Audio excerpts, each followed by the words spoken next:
इनको क्यों citizenship amendment bill मतलब एक्ट लाकर इनको नागरिकता देने की जरूरत है। वो वहां से प्रताड़ित होकर आए हैं और 70 साल से नर्क का जीवन जी रहे। अब एनआरसी, मैंने पहले कहा एनआरसी का शुरुआत कांग्रेस ने करा, वो छोड़ भी दो। आज भी मैं कहना चाहता हूं देश की कांग्रेस की अध्यक्षा सोनिया गांधी जी और गुलाम नबी, आप एक स्टेटमेंट कर दो कि पाकिस्तान और बांग्लादेश में जितने मुसलमान हैं सब यहां आ जाए, हम उनको नागरिकता देंगे। जरा कल कर दे स्टेटमेंट। जो वो कह रहे हैं कि जो घुसपैठिए हैं उनको भी नागरिकता, कहां कहा उन्होंने ऐसा? तो फिर क्या मतलब है एनआरसी? एक मिनट, तो एनआरसी से क्या तकलीफ क्या है मैं बताता हूं, बताइए। चलिए मैं आपको एक उदाहरण देता हूं। अब से 20 या 30 साल पहले बांग्लादेश से 2 परिवार आसाम में आए। एक बांग्लादेशी हिंदू परिवार था, एक बांग्लादेशी मुसलमान परिवार था। दोनों आए रोजगार की तलाश में, क्योंकि उस वक्त हिंदुस्तान में, मेरी कहानी दोनों में अंतर है भैया। रोजगार मैं बताता हूं, पहले आप सुन लो। रोजगार की तलाश में दोनों नहीं आ सकते। एक हिंदू जो है वो प्रताड़ना से भाग कर आता है। ये तो आप अज्यूम कर रहे हैं कि जो हिंदू फैमिली आई वहां से उसका ढेर सारे हो रहा था, ढेर सारे कुछ का हो रहा होगा, कईयों का हो रहा होगा, लेकिन हर फैमिली का नहीं। ढेर जो जनसंख्या कम हुई है भाई, जो जनसंख्या कम हुई, यहां मुसलमानों की जनसंख्या बढ़ी, कम नहीं हुई भारत में। नहीं, वहां प्रताड़ना हो रही है, इसलिए उनकी जनसंख्या 30 से 7% और 23 से 3% हुई। ऐसे सरलता से आप जंप मत करिए कंक्लूजन पर, ऐसा नहीं होता है भाई। वास्तविकता यह है कि वहां पर प्रताड़ना हो रही है। मैं आपको ढेर सारे कैंपों में ले जा सकता हूं। सही कह रहे हैं आप गृह मंत्री जी, इसमें कोई शक थोड़ी।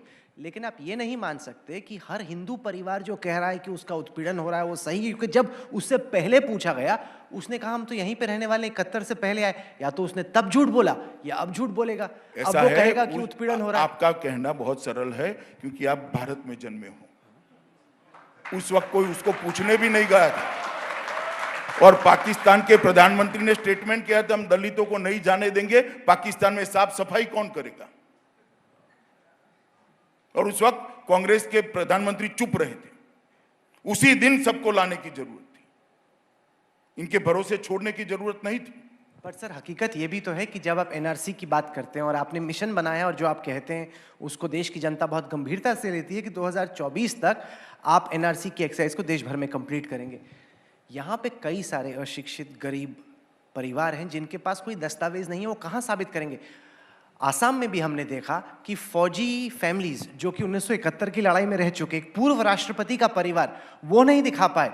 विपक्ष तो ये कहता है कि ऐसे दौर में जब कई सारे लोगों को अपनी यूनिवर्सिटी की डिग्री दिखाने में दिक्कत होती है, ये गरीब लोग कहाँ से दिखाएंगे अपना दस्तावेज? नहीं, मगर जो यहाँ के रहने वाले लोग हैं, 71 की पूरी मतदाता सूची एक रिकॉर्ड के रूप में असम समझौते में रखी हुई है, उसमें उनके नाम ही है, वो ही दस्तावेज है, उसमें कोई प्रॉब्लम नहीं है।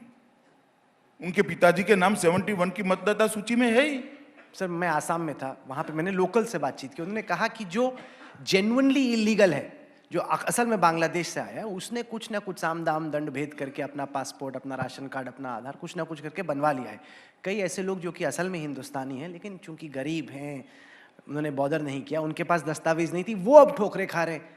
और यहाँ पे भी दिल्ली में, ईस्ट दिल्ली में, बाकी जगह पे जो बांग्लादेश से महिलाएं आती हैं, काम करती हैं, सिंदूर लगा के घूमती हैं, साथ ही साथ वो चूड़ियाँ पहनती हैं, काम करती हैं, वो कैसे प्रूव करोगे कि इनमें जेन्युइनली हिंदू कौन है, मुसलमान कौन है? देखिए ऐसा है, ये सारी चिंता आप सरकार पे छोड़ दो, हम कर लेंगे। सर कहाँ? एक सेकंड, आप सेक्युलरिज्म की चिंता करो, मैं आपको बता, सर मेरी बात सुन लीजिए ना, मेरी बात सुन लीजिए। मैं आज देश की जनता के सामने आपके माध्यम से 2 ही सवाल रखना चाहता हूं। दुनिया में कोई ऐसा देश है जहां पर सिटीजन का रजिस्टर नहीं है, जो भी जाए वो नागरिक बन सकता है? राहुल जी आप चले जाओ अमेरिका में, नागरिक बन जाओ, बन सकते हो क्या? कोई देश है? और क्या कांग्रेस पार्टी ये कहना चाहती है कि दुनिया भर में से कहीं से भी मुसलमान आए, क्योंकि हिंदू को ले रहे हो तो आप उसको भी स्वीकार कर लो? इस प्रकार से देश चलते हैं क्या? इस प्रकार से देश चल सकते हैं क्या? कभी नहीं चल सकते।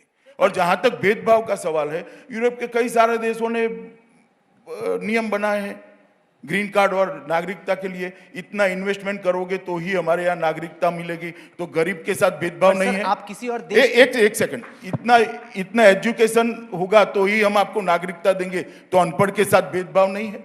तो भारत के लिटरेट साइंटिस्ट को ले रहे हो तो भारत के गरीब को भी ले जाओ भैया। जो हमें पूछ रहे हैं कि ये भेदभाव क्यों कर रहे हैं, तो आपने भी भेदभाव करा है, अलग फॉर्म में कहा है, और हमने कोई भेदभाव नहीं करा है। पर अमित शाह ये भारत का कमिटमेंट था। जब बंटवारा हुआ, वहां जो हिंदू भाई रह गए, सिख भाई रह गए, सारे वहां की माइनॉरिटी रह गई है, अगर वो देश में वो रहना नहीं चाहते हैं तो इनको ये देश स्वीकार करेगा। ये देश की पार्लियामेंट का कमिटमेंट है, देश का गवर्नर जनरल का कमिटमेंट है, इस देश के प्रधानमंत्री का कमिटमेंट है, और सबसे ऊपर महात्मा गांधी का कमिटमेंट है, जिसको देश में सबने मानना चाहिए। इनकी एंट्री पर क्यों सवाल है? सर, उत्पीड़न अलग अलग किस्म का हो सकता है, भाषा के आधार पे हो सकता है, सेक्ट के आधार पे हो सकता है, विश्वास बिलीफ के आधार पे हो सकता है, केवल आप धर्म के आधार पर क्यों ले रहे हैं? मैं आपको एग्जांपल देता हूं। अहमदिया सेक्ट है पाकिस्तान का, 1974 में वहाँ के राष्ट्रपति कानून लेके आए जिसमें उन्होंने अहमदिया सेक्ट को गैर मुस्लिम माना कि हम मानते ही नहीं कि ये लोग मुसलमान हैं। उसके बाद से हज़ारों की तादाद में वहाँ पे किलिंग्स होती हैं। हाल ही में वहाँ पर बहुत सारी किलिंग्स हुई। उत्पीड़न आधार क्यों नहीं हो सकता कि अगर आपके साथ, जैसे तस्लीमा नसरीन है, अदनान सामी है, तमाम तरह के लोग हैं, अगर आपके साथ जिस देश में आप हैं उत्पीड़न हो रहा है तो आप यहाँ पे अप्लाई कर सकते हैं। आप एक्सप्लेन कर सकते हैं कि उत्पीड़न किस किस्म का है, कब हुआ, कैसे हुआ, और अगर क्वालिफाई करते हैं तो आपको सिटीजन बनाएंगे। ऐसा क्यों है कि अगर आप हिंदू हैं? ऐसा है ही, आपने एक्ट नहीं पढ़ा। नहीं, मैंने पढ़ा है। मैं एक मिनट, हमारे एक्ट में प्रोविजन है ही, और ये 5 साल में नरेंद्र मोदी की सरकार में 600 मुस्लिम लोगों को अफगानिस्तान, पाकिस्तान और बांग्लादेश की हमने नागरिकता दी है, जो उत्पीड़ित होकर आए। ऑटोमेटिक नहीं है ना सर, अभी तो ऑटोमेटिक हो गया कि अगर आप हिंदू हैं या सिख हैं तो आप मान ही लेंगे कि उसका उत्पीड़न हो ही रहा था, आप उसको नागरिक बना लेंगे। देखिए राहुल जी, हमारे देश की पार्लियामेंट, हमारे देश के उस वक्त के राष्ट्रपति और उस वक्त के प्रधानमंत्री और महात्मा गांधी का कमिटमेंट है कि अगर वो जब भी वहां नहीं रहना चाहते, यहाँ आकर उनको शरण दी जाएगी, नागरिकता दी जाएगी। और मैं मानता हूँ ये ड्यूटी है। ये 3 कंट्री तो विभाजन के कारण, मगर आप, मैं पूछना चाहता हूं कांग्रेस के नेताओं से, युगांडा से सारे हिंदू आए, क्यों नागरिकता दी भैया आपने? क्यों दी?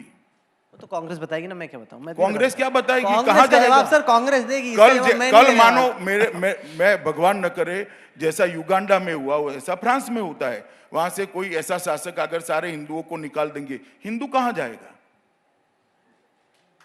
दुनिया में जाएगा कहां? वो यहीं आएगा, और कहीं ना ही जा सकता, यहीं आएगा। कहां जाएगा? सिख कहां जाएगा भाई? यहीं आएगा।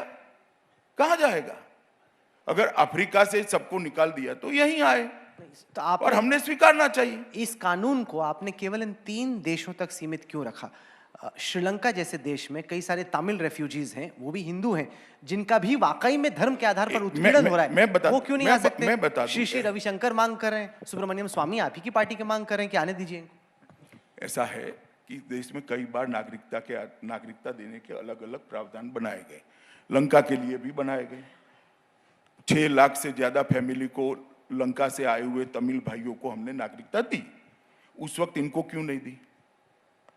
क्योंकि एक प्रॉब्लम को हम एड्रेस कर रहे थे। युगांडा से आए तब इनको क्यों नहीं दी?